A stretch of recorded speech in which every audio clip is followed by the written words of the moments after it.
warahmatullahi wabarakatuh. Halo semuanya, perkenalkan kami dari kelompok 9 Kemukjizatan Al-Quran.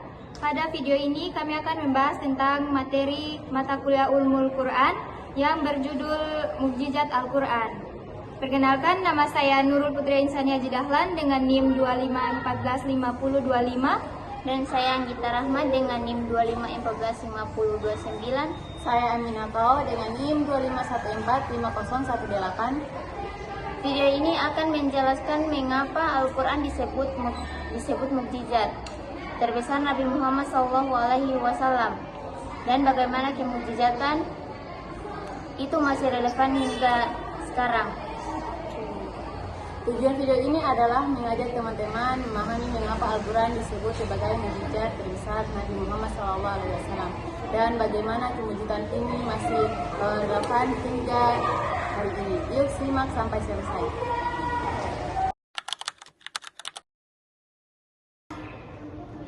Baik, secara bahasa kata ijaz berasal dari bahasa Arab yaitu azah yang berarti melemah atau memperlemah.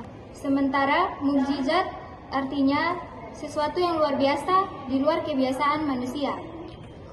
Menurut M. Quraisyab, mukjizat adalah peristiwa luar biasa yang terjadi melalui seorang nabi sebagai bukti kenabiannya, sekaligus tantangan kepada orang yang ragu untuk melakukan hal serupa, namun mereka tidak mampu. Berbeda dengan mukjizat para nabi sebelumnya yang bersifat fisyah, bisa dirasakan panca indera tapi terbatas waktu. Al-Quran adalah mukjizat yang bersifat akliyah, yaitu intelektual dan berlaku abadi sepanjang masa. Ayat ini menegaskan bahwa kemukjizatan Al-Quran bukan hanya tantangan sesat, tapi berlaku sepanjang masa. Sampai hari ini, 14 abad kemudian, belum ada yang bisa menjawabnya. Menurut Mamna Khalil Al-Qatan dalam kitabnya Mabahits fi Ulum Al-Quran, kemukjizatan Al-Quran terbagi menjadi 3 aspek utama. Yang pertama, kebahasan atau ijaz lakawi, isyarat ilmiah atau ijaz ilmi, dan aspek syariat atau ijaz tasyri. Ketiga aspek inilah yang akan kita bahas satu persatu. Kita masuk ke pembahasan inti. A. Kemukjizatan dari segi bahasa dan sastra. Aspek pertama dan paling mendasar adalah kemukjizatan bahasa.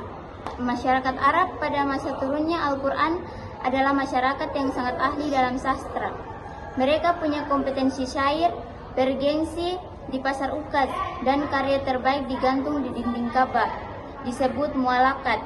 Namun ketika Al-Quran turun dan menantang mereka untuk membuat satu surah saja yang semisal dalam Al-Quran surat Al-Baqarah ayat 23-24. Tidak satupun ahli bahasa Arab yang mampu menjawabnya sampai hari ini. Salah satu keistimewaannya adalah keseimbangan kata atau tawazun. Misalnya kata al-hayat yang berarti kehidupan dan al-maut yang berarti kematian. Masing-masing disebut sebanyak 145 kali dalam Al-Quran. Ini menunjukkan tingkat presisi yang luar biasa yang mustahil dilakukan manusia biasa. Masuk pada poin B, kemukjizatan dari segi isyarat ilmiah. Aspek kedua adalah isyarat ilmiah Al-Quran yang turun pada 14 abad lalu memuat fakta-fakta baru yang dibuktikan sains modern di abad ke-20. Salah satu contohnya tentang asal mula semesta. Allah berfirman dalam Quran surat Al-Anbiyah ayat 30, Awalam yaral ladzina kafaru annas samawati wal arda kanata ratakan fafataknahuma. Dan apakah orang-orang kafir tidak mengetahui bahwa langit dan bumi keduanya dahulu menyatu, kemudian kami pisahkan antara keduanya. Ayat ini sejalan dengan teori Big Bang yang baru dirumuskan ilmuwan pada awal ke-20-an, bahwa alam semesta bermula dari satu titik yang menyatu, lalu meledak dan mengembang. Pada Al-Quran telah menyebutkan 14 abad sebelumnya. Contoh lain ada di Quran surat An-Naba ayat 7 tentang gunung sebagai pasak bumi. wal jibala autada, dan gunung-gunung sebagai pasak.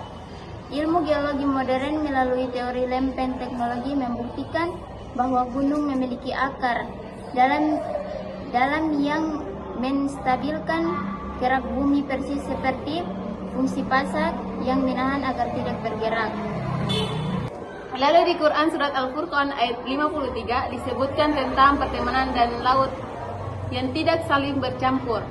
Fenomena ini dikenal sains sebagai Holocene, yaitu batas pemisah antara dua massa air dengan kadar garam yang berbeda. Kita masuk ke kemujizatan dari segi pemberitaan gaib. Aspek ketiga adalah pemberitaan gaib yang terbagi menjadi dua, kisah masa lalu dan nubuat masa depan. Contoh, kisah masa lalu adalah Fir'aun yang tenggelam di Laut Merah. Quran surat Yunus ayat 92, penemuan mumi Rames II pada abad ke-19 menunjukkan bukti bahwa jasad tersebut meninggal akibat tenggelam sesuai dengan yang diceritakan Al-Quran.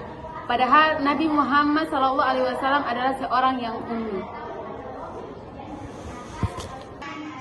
Sekarang kita masuk ke relevansi dan aplikasi. Apa itu relevansi kemujizatan Al-Quran di zaman yang sekarang?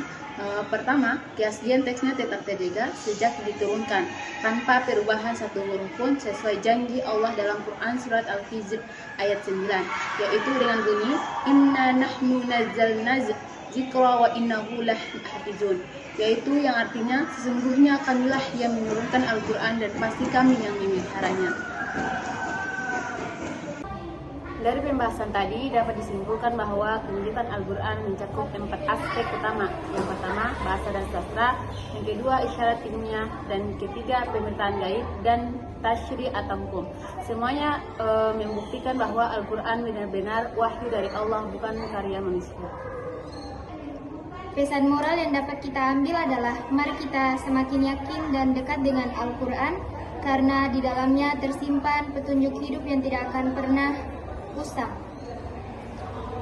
Video ini disusun berdasarkan referensi dari Man'ah Khalil, Al-Katan Al-Bakilani, Muhammad Bakar Ismail, Maurij Bukhail, M. Quraisihab, dan beberapa jurnal ilmiah lainnya yang dapat dilihat pada deskripsi video.